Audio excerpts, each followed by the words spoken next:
오늘 10절에 이렇게 주님께서 말씀하십니다. 여호와께서 그에게 상함을 받게 하시기를 원하사 질고를 당하게 하셨은즉, 예수께서 십자가에 오르셔서 이 땅에서 경험할 수 있는 최고의 고난, 죽음을 감당하신 이유는 하나님께서 그에게 상함을 받게 하기를 원하셨기 때문이라 말씀하십니다. 하나님께서 이 세상을 구원하는 방식은 오직 그의 아들, 영원한 하나님의 그 본체이신 그 아들이 죽음을 통하여서 온 세상의 죄를 청산할 수 있다, 그렇게 여기셨기 때문입니다. 하나님의 계획은 완전하였고 하나님의 계획은 완전하게 실행되어졌습니다. 그래서 예수님의 십자가는 이 땅에 2000년 전에 이미 역사 가운데 이루어진 사건입니다. 그의 사건이 이루어졌기 때문에 그의 영혼이 하나님 앞에 희생제물로 받아들여진 것이지요. 그가 채찍에 맞음으로 우리는 나음을 받았습니다. 그가 상했기 때문에, 그가 찔림을 당했기 때문에 우리는 평화를 누리고 우리는 하나님의 자녀가 되었습니다.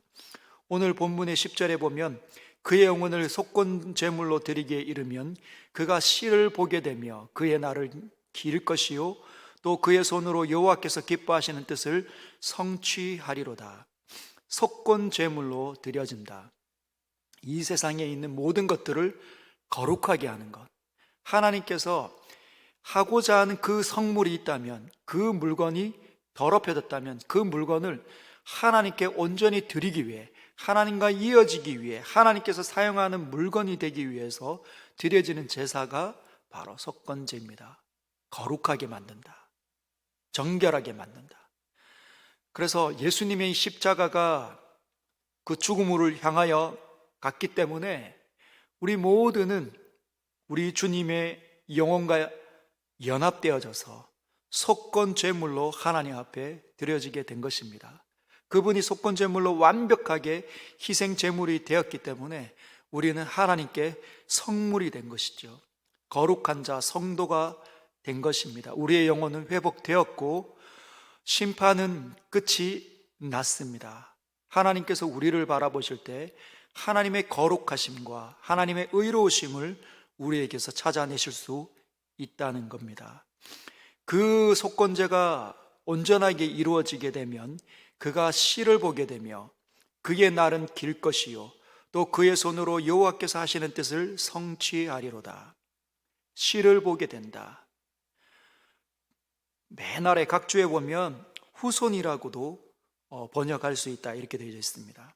씨, 후손, 즉 열매를 의미하는 것입니다.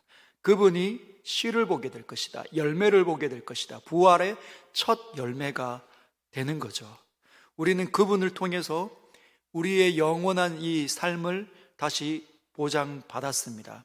그분과 다시 이어지게 되고 하나님의 자녀가 되기에 거룩한 자녀라고 일컬음 받을 뿐만 아니라 우리의 날은 영원한 시간을 살게 될 것입니다. 그의 날은 길 것이요, 그가 자기의 영혼에 수고한 것을 보고 만족하게 여길 것이라.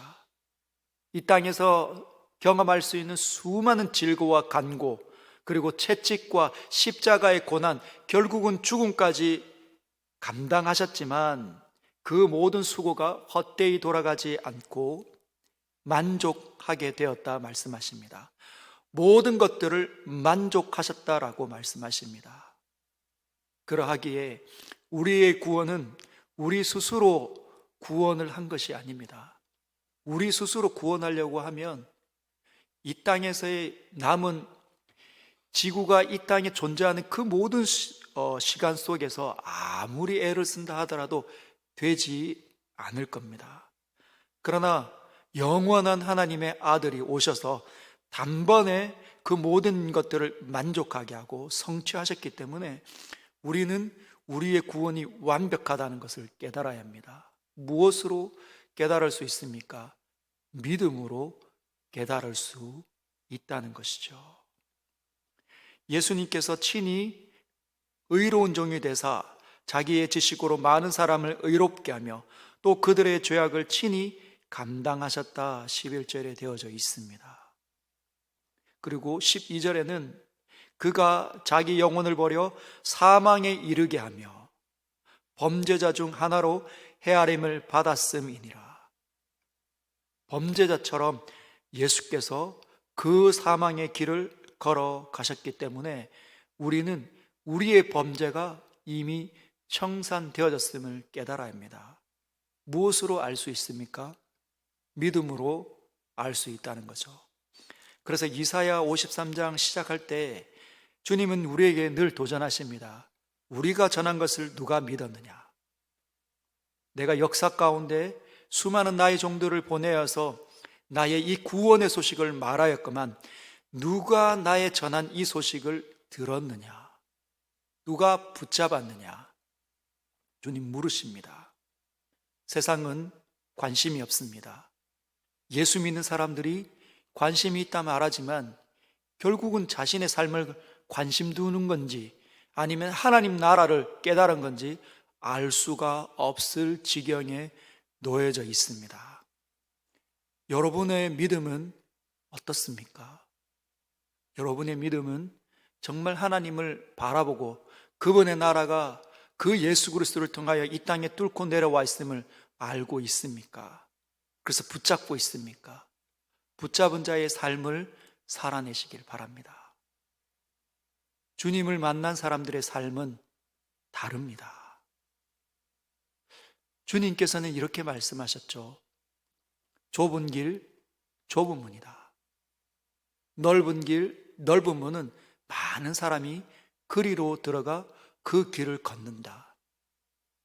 그렇다면 우리가 함께 모일 때마다 우리 공동체 전체가 예수님을 온전하게 믿고 있다 생각하면 안 됩니다. 과연 나는 바리새인과 서기관들이 가지고 있는 의보다 나은 의가 있는가? 정말 예수 그리스도를 믿는 사람의 이 삶이 나에게 있는가? 늘 반문해야 합니다. 나는 좁은 길을 가고 있는가? 세상에 여러 가지 일들이 풀려지지 않기 때문에 하나님에 대한 원망은 없는가? 내가 이해가 되지 않기 때문에 내 안에 불편함은 없는가? 샬롬은 잃어버린 것은 아닌가? 주님과의 사귐이 여전히 나에게 충만하게 흐르고 있는가? 그걸 늘 반문해 봐야 합니다. 혹시 나는 주여 주여 하고 있는 것은 아닌가? 알곡과 가라지가 있는 시대를 살고 있다 말하는데 나는 알곡이 맞는가? 혹시 가라지는 아니었는가? 내 입술은 나는 모습만 그렇게 예수 믿는 주여 주여 하고 있는 것은 아닌가? 반문해야 합니다. 역사 가운데 흐르는 그 모든 시간 속에서 우리는 철저하게 하나님 앞에 단독자로 서서 그분 앞에서 그분의 질문에 답을 할 수 있어야 합니다. 우리의 영원한 시간이 펼쳐지기 전에 이 땅에서의 삶, 그 기회가 사라지기 전에 우리는 반문해 봐야 합니다. 예수 그리스도의 부활을 경험하고 있는가? 그분의 부활 때문에 그분의 생명이 나에게 흘러 들어와 있는가? 위로부터 오는 거듭나게 하는 그 일이 나에게 있는가? 주님을 예배할 때 주님이 느껴지는가? 주님을 경배하고 싶어하는 간절한 마음이 나에게 일어나고 있는가? 멈춰져 있는 것은 아닌가? 나 옛날에 잘했는데. 여러분, 언제나 신앙은 현재입니다. 지나간 것은 다 흘러나간 것이죠. 지금 내가 누구인가가 중요한 겁니다. 우리가 누구인가가 중요한 겁니다. 여러분, 그래서 여러분 자신의 이 영혼을 속건제로 드리신 그 예수를 온전하게 경험하고 그 부활을 다시 한 번 더 소망하며 그분의 그 부활이 나에게 흐르기를 간절히 날마다 열망하며 그것 때문에 사람들에게 복음을 증거할 수 있는 거룩한 사람들 되어주시고 교회를 일궈주시길 주님의 이름으로 부탁드립니다. 말씀을 기억하면서 한 주 동안 우리에게 찾아왔던 이사야 53장의 여러 가지 주님의 소리를 마음에 깊이 새기십시다. 부활이 희미해지지 않도록, 하나님을 만날 날이 더 가까이 오면 가까이 올수록 부활의 이 하나님의 메시지가 내 영혼과 육체의 세포 하나에 깃들어질 수 있도록, 새겨질 수 있도록 주님 도와주십시오. 주님과 이어지기를 원합니다. 믿음이 없는 자로 드러나지 않기를 원합니다. 믿음을 주십시오. 믿음을 주십시오. 우리 같이 주여 한번 부르짖고 기도하고 각자의 자리로 돌아가